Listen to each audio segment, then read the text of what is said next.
Good morning, students. Welcome in economics class. Yes, today we are start the new number 13 index number. It's very important chapter. इसमें से numerical portion भी आता है plus theoretical भी. Clear? तो ये index number जो है फाइनल टर्म में और हमारे समेटिव में एक बहुत इंपॉर्टेंट रखता है chapter. Yes, we are living in the fast changing economy. In dynamic economy, we say that there are continuous changes in the size of population, output, income, money supply, prices, commodity, etc. So index number are devices which measure the changes in the level of phenomena with respect to time, geographical location and some other characteristics. तो index number क्या है? It's a statistical device जिससे हम changes measure करते हैं. Measuring changes in the magnitude of a group of related variables. It is measure of the average change in a group of related variable over two different situation. अगर अलग अलग situation है बेटा तो हम लोग इंडेक्स नंबर जो कि एक स्टैटिस्टिकल डिवाइस है उसके थ्रू आउट हम लोग चेंजेस जो है वो फाइंड करते हैं. हमें एक रिलेटेड डाटा गिवन है, सेट ऑफ डाटा गिवन है, तो पूरे ग्रुप में से जो चेंजेस हम लोग शो करते हैं वो निकालते हैं इंडेक्स नंबर से. सो इसीलिए हम इंडेक्स नंबर को क्या कह देते हैं? Are also known as barometer of economic activity. MCQs में ये क्वेश्चन इंपॉर्टेंट है. Other name of index number barometer of economic activity. Clear?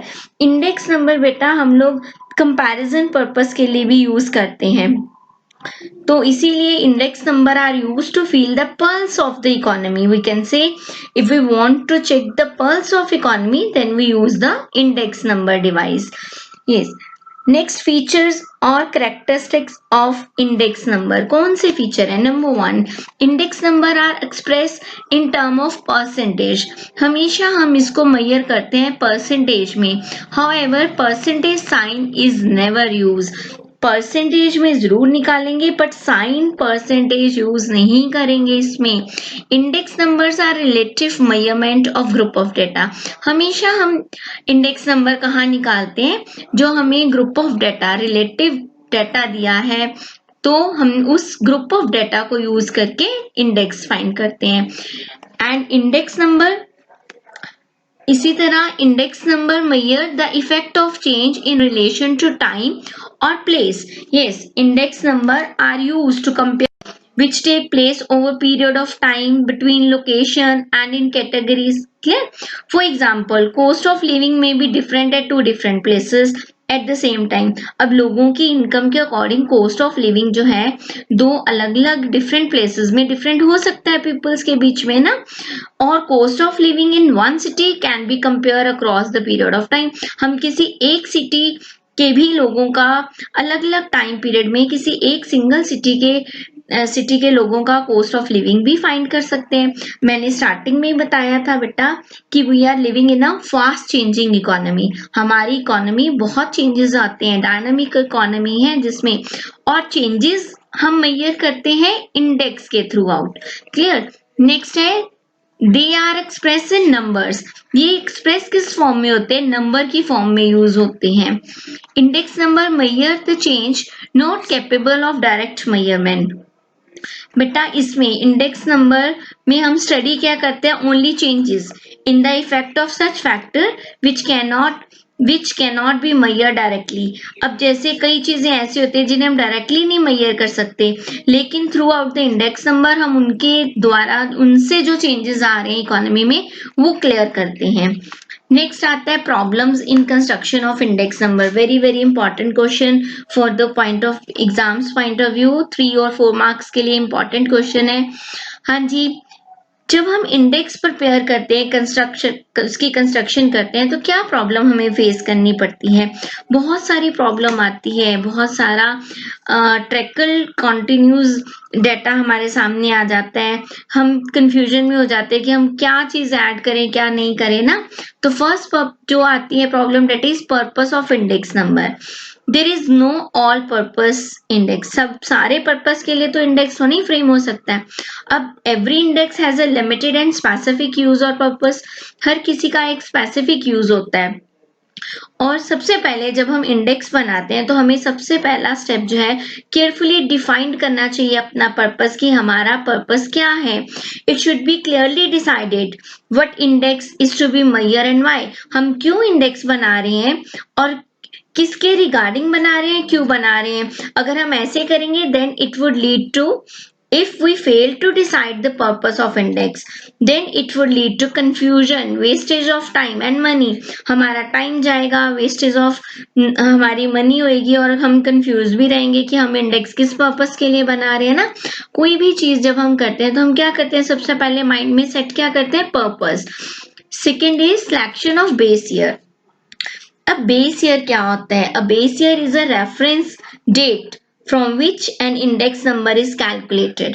Base year बेटा हमारा एक रेफरेंस डेट होती है जिससे हम इंडेक्स नंबर कैलकुलेट करते हैं ना. ये जो बेस ईयर है may be change to reflect any change over the time in the composition of item. इसी तरह बेस ईयर एसोसिएट होता है with an index number is a period of time that is use as a basis of comparing changes in prices और quantity. बेटा हम लोग जब भी निकालते हैं इंडेक्स नंबर तो कंपैरिजन करने के लिए हम किसी प्रीवियस ईयर को बेस ईयर मान के चलते हैं, उसकी वैल्यू के साथ हम करंट ईयर को कंपेयर करते हैं और जो वैल्यू लेते हैं बेस ईयर की वो हमें हमेशा लेनी चाहिए 100 के इक्वल. क्लियर. अब determination of base period would primary depend upon the objective of index number. Base year totally depend करता है ऑब्जेक्टिव्स पे और इसी के द्वारा जब हम बेस ईयर सेलेक्ट कर रहे होते हैं तो हमें कुछ बातों का ध्यान रखना पड़ता है. बेस ईयर जो बेस ईयर या बेस पीरियड ले रहे हैं शुड बी नॉर्मल ना. उस पीरियड में कोई अर्थक्वेक, फैमिन्स या फ्लड्स वगैरह ना आए हो, यानी कि कोई अबनॉर्मैलिटीज या इरेगुलर फ्लक्चुएशंस ना आए हो, उस वक्त कोई लॉकआउट या डिप्रेशन पीरियड या स्ट्राइक्स, बूम इस तरीके से ना हुआ हो. ठीक है. सेकेंड है the difference between the base year and current year should not be too large. देखो बेस ईयर एक पुराना साल होता है, करंट ईयर हमारा जो है वो एक अभी जो प्रेजेंट है जिसमें हम लोग कंपेयर करनी है जिस डाटा को वो ईयर होता है. सो ये हमारा ज्यादा पुराना जो है वो नहीं होना चाहिए.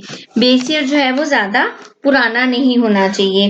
नेक्स्ट है हमारा थर्ड पॉइंट आ रहा है फिर selection of number of item और कमोडिटीज ना. हमारी सिलेक्शन, अब number of item should B determine by the purpose for which the index is construct. अब आइटम तो बहुत सारी हमारे पास, हम सारी आइटम अपने इंडेक्स में थोड़ा इंक्लूड कर सकते हैं. हमें क्या करना पड़ता है, पहले पर्पस डिटर्मिन करना पड़ता है, उसके अकॉर्डिंग सिलेक्शन होती है कि हम लोगों को कौन सा वैल्यू चाहिए, कौन सी आइटम लेनी है. जैसे total number of item should be neither too small no too large. ना तो आइटम बहुत कम लेनी है ना बहुत ज्यादा. Specially very important point, the standardize और graded commodity should be selected. हमें जो डाटा लेना है, आइटम लेनी है, वो एक स्टैंडर्डाइज आइटम अगर सिलेक्ट करेंगे तो ऑब्वियसली हमारा जो कंपैरिजन है वो ज्यादा मीनिंगफुल और वैलिड होगा. Next is price quotation.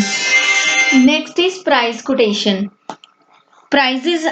Prices of many commodity vary from place to place.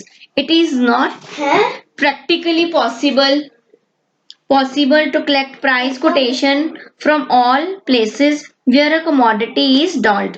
अब देखो, the places which are well known are trading of that particular commodity can be selected or obtaining price quotation. After selecting the source of price quotation, person should be appointed who can supply unbiased price quotation as and when required. Price quotation क्या होता है बेटा? Price quotation means हम जब भी कोई चीज select करते हैं ना तो पहले एक इंफॉर्मेशन ले लेते हैं प्राइजेस से रिगार्डिंग कि हमने कोई चीज की परचेजिंग करनी है, सेल करनी है, तो हम एक रफ आइडिया ले लेते हैं. 4-5 शॉप से, पर्टिकुलर यूनिट से हम आइडिया ले लेते हैं प्राइजेस के रिगार्डिंग उस पर्टिकुलर कमोडिटी का. उसके बाद प्राइजेस डिसाइड होती हैं या ऑर्डर प्लेस होते हैं. इसके लिए भी 2 मेथड है इन विच प्राइस कैन बी कोटेड. या तो मनी प्राइस होएगी या क्वांटिटी प्राइस होएगी ना.